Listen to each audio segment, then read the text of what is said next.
ボンジュール。パリプロムナードチャンネルへようこそ。皆様いかがお過ごしですか？今回は私の友人中山久美子ジェラルツさんを訪ねたいと思います。彼女はフランスの無形文化遺産に登録されている伝統手芸ブティの第一人者です。彼女のお住まいはなんとかつて鉄道駅だった建物なのです。久美子さんのお宅、そしてブティの魅力をたっぷりとお届けしたいと思います。大工事の末に変貌を遂げたビフォーアフターも見せていただきました。どうぞ最後までゆっくりとお楽しみください。私はパリ中心部マドレーヌ駅からメトロ14番線で向かいます。久美子さんのお宅は有名なクリニャンクールの飲みの市まで歩いて数分のところにあります。クリニャンクールの飲みの市はこの辺り、そして久美子さんのお宅はここですね。最寄り駅はメリード・サントゥアンです。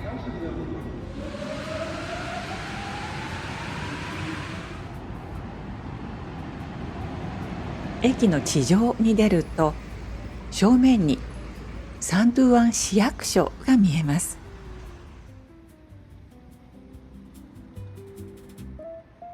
数分歩くと目印になる高架橋が見えてきます。その手前の道を左側に曲がります。すると間もなく見えてきました。この建物なんです。ここがご自宅とは驚きますよね。まさに駅舎そのものですよね。門の横には古いポストカード、およそ100年前の風景です。中に入ると久美子さんのご主人レオさん、レオナルドス・ジェラルツさんがちょうどいらっしゃいました。一緒に中に入ります。ファ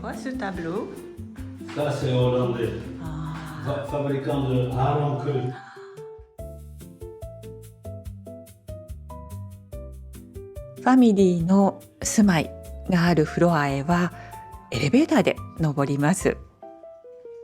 そしてさらにこの階段を登ると、こんにちは、久美子さんが出迎えてくれました。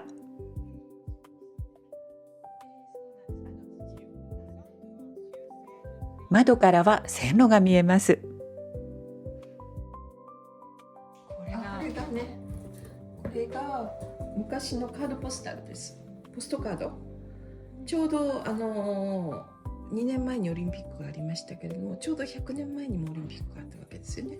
その時はもうこの建物ができてたので、その時のポストカードですね。久美子さんはお台所で作業中、タルトタタンを作ってくれていたんです。実は私は彼女のお宅に伺うと必ずこのタルトタタンをごちそうになります。生地からすべて彼女の手作りなんですよ。素敵でございます。ちょうどいい色に焼けましたね。でこれはちょっと移動しちゃったからここに戻して。美味しそうでしょう。ここに戻して。素晴らしい。これで出来上がりです。はい、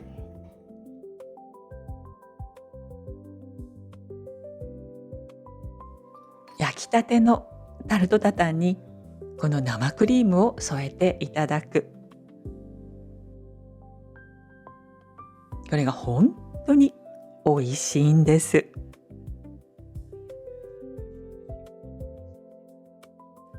リビングダイニングのところどころに久美子さんのブチの作品があります。とっても魅力的でしょ？彼女の作品については後ほどゆっくりとご紹介しますね。この建物、久美子さんファミリーの居住空間の下のフロアがギャゴディオという名前の宿泊施設になってるんです。そちらをルームツアーさせていただきましょう。私同じ建物に住んでいるので、セキュリティはバッチリですけれども、こちらの方は同じ階で3階の方に、5部屋しかないですね。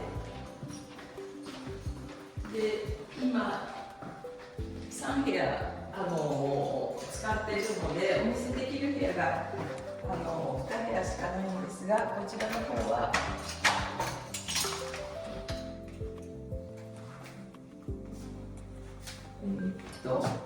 白黒でまとめて内装がされてますけど、ここは黒と白の白黒でまとめてあります。お料理の道具も揃ってるので、ゆっくり滞在していただける。電子レンジとかオーブンも使えるものとか、コーヒーの道具も全部入ってます。段差がないとか、車椅子が入れるとか、引き戸で、お風呂もかなり広く作られてます。ここに鳥小屋があるらしい。電車が見える。電車はね、貨物車がちょこっと通るぐらいなので、そんなに頻繁に電車は通らないです。1本1日通るか通らないかぐらいですよね。ゴディオ。ゴディオっていうのはここの道の名前なんですけど、サントワンの初代の市長さんの名前です。右左、昔右左なかったんですよね。知ってました？右左が靴があって、長く歩いても疲れないようなそういう靴を作った人らしいです。ゴディオさんが。で、それでこのサントワンの初代の市長さんっていうか。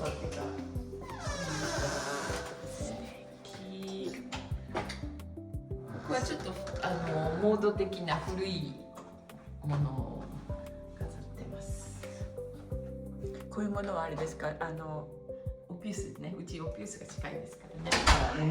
飲みの市。高級ホテル並みの快適さ。キッチン付きなので、まさに暮らすように旅するという滞在が可能です。しかもクリニャンクールの飲みの市までは歩いてわずか数分という距離。アンティーク好きにはたまらないアドレスなのではないでしょうか。昔のですね、ラジエーターをうちの主人が買って全部掃除して全部作り替えた。もう古いものですけど全部塗装も車用に塗装されてるから。実際使えるもの。そうです暖房器具です。こちらのレースも素敵ですよね。これは久美子さんがやはりクリニャンクールの飲みの市で見つけたものだそうです。飲みの市を散策すると時々こういうものに出会える。今度はご主人のレオさんがハウスツアーに案内してくれました。ここはご夫妻の息子さんリュドさんの仕事場でした。この広々としたエリアは現在オークション会社に貸していらっしゃるそうです。光がたっぷり入って仕事しやすそうな環境ではないでしょうか。そしてお隣にはアーティストのアトリエもありました。建物にはさらにもうワンフロアあるんです。オフィスとして使ったり、いろんな可能性があるのではないかしら。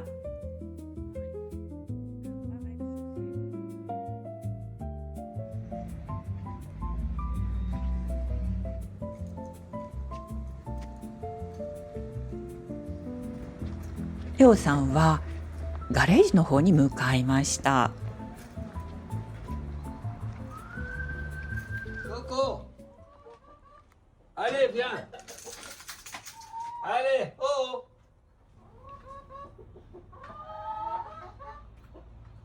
Coco. Oh, oh. Elles sont bien, hein? Ouais, il y en a combien? 10. 鶏がいました。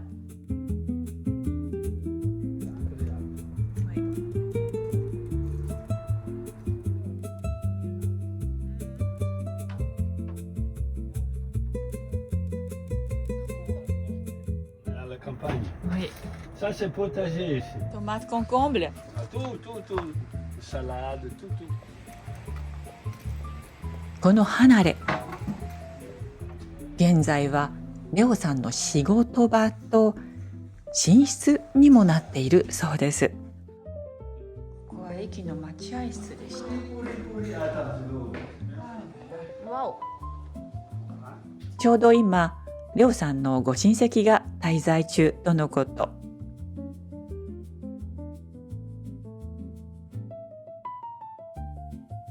この離れにもちゃんとお手洗いとシャワーが完備されています。C'est Ludo qui fabriquait le meuble. Imprimante 3D. レオさんはもともとはアンティークの仕事をされていたそうです。道理でお宅の中に素敵なものがたくさんあるわけですね。この寝室は音響効果抜群のオーディオルームにもなるように設計されていました。まさに夢を形にしたお宅ですよね。レオさんはこの駅舎がもともとどんな状態だったかビデオで見せてくださいました。1909年に完成したこの駅舎は1968年にその役目を終えました。そしてその後およそ40年間廃墟の状態が続いていたそうです。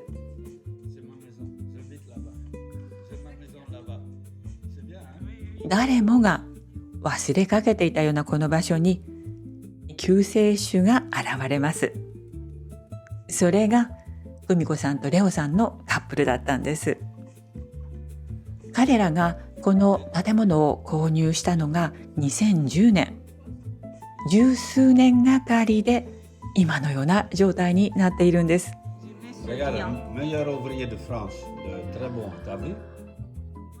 その一大プロジェクトはルドさんが動画を制作していて YouTube にアップしています。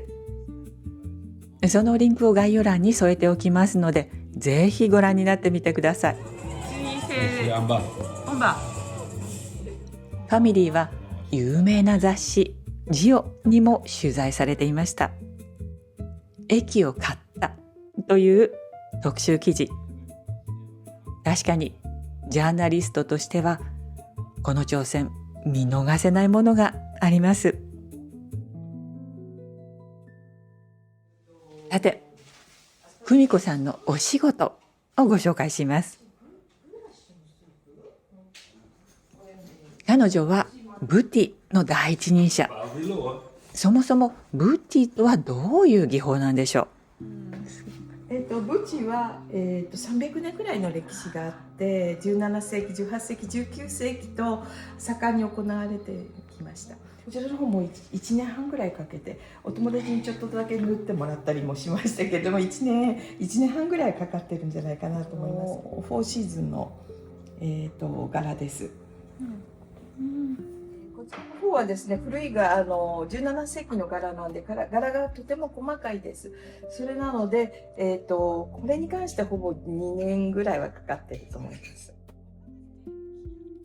繊細で気の遠くなるような作業から生まれる作品は、布の彫刻とも呼ばれているようです。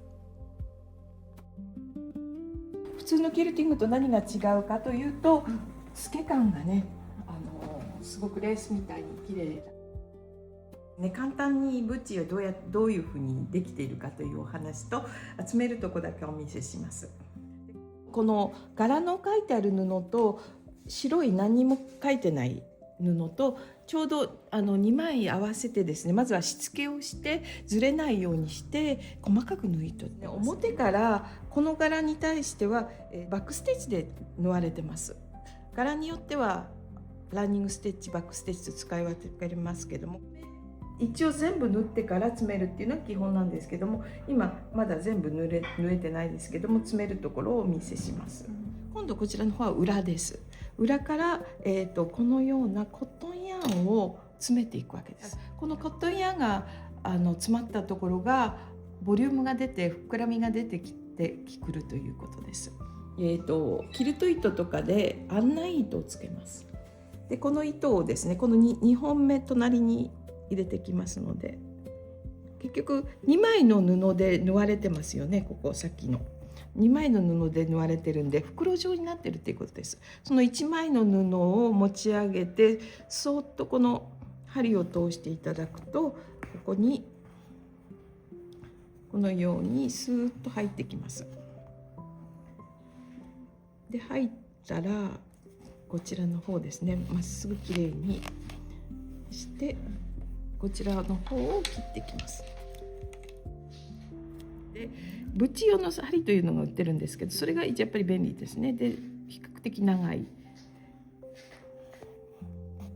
このように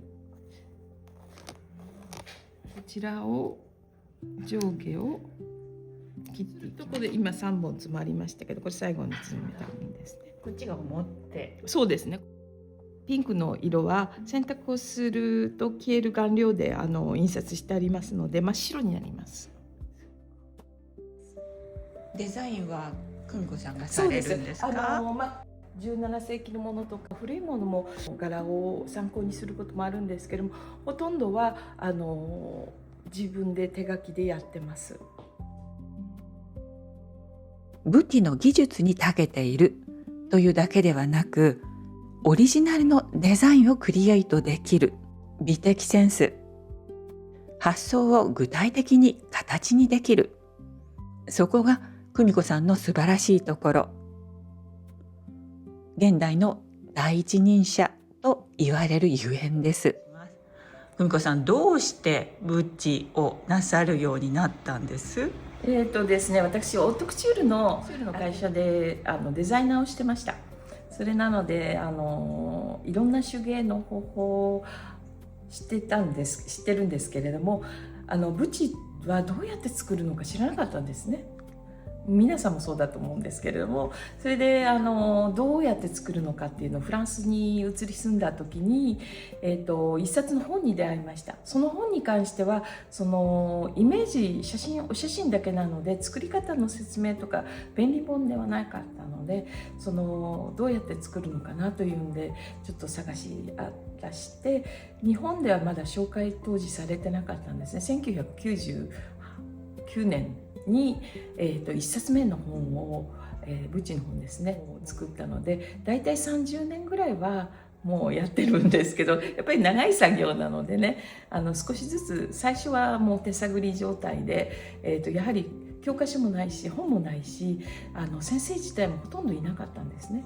それなので南仏の、作ってらっしゃる先生方、同好会でやってらっしゃるような方に見せていただいたりしながら、少しずつ自分はこうした方がいいんじゃないかななんていうことと、やっぱり現代的なお材料とかもありますので、いろいろ工夫してですね、それで1冊目の本を1999年に出したんですけれども、それで日本のお客様にも皆さんにね知っていただいたり、10年以上防具さんの教室で教えたりして、それで日本でも数人の先生方が今ねお教えになっている方がいらっしゃるので、少しずつグッチファンが増えていったかなという感じです。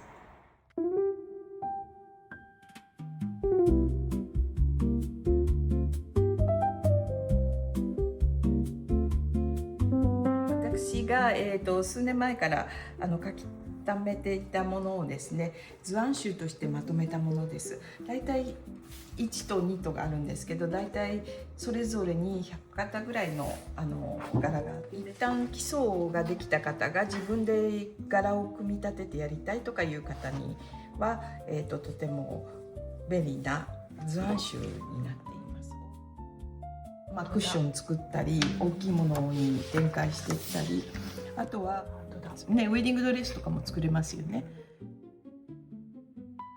これはもう出来たてのほやほやの、図案集です。10型ぐらいの小物だけの、シリーズになってます。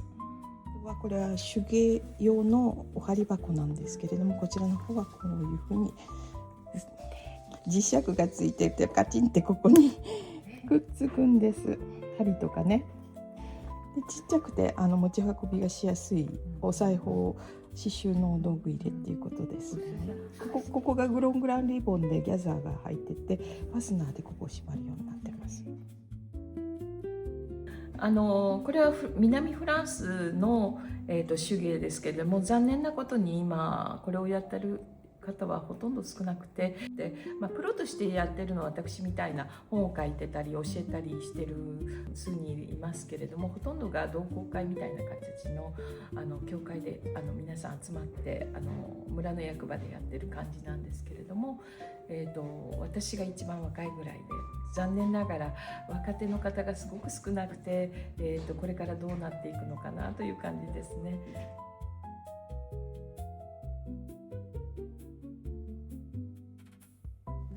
私が久美子さんの作品にすっかり見とれている間に、彼女はお昼の支度をしてくれていました。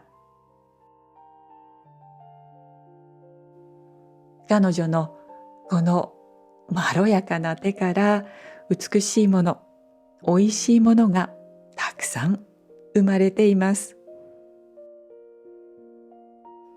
久美子さんは本当にお料理がお上手。今日のメニューはホワイトアスパラのスープと揚げ春巻き。どれも彼女のお手製です。帰りには私はなんとお土産までいただきました。それがこちら。鶏たちが産んだ卵。それがどのくらい美味しかったか。それはご想像にお任せいたします。最後までご視聴くださいましてどうもありがとうございました。今回の動画はいかがでしたでしょうか。お楽しみいただけましたでしょうか。この動画が良かったと思われたら、ぜひ高評価を。そしてチャンネル登録がまだお済みでない方は、チャンネル登録もよろしくお願いいたします。お寄せいただくコメントが本当に嬉しいです。いつもどうもありがとうございます。では、また次回の動画でお会いいたしましょう。アビアント。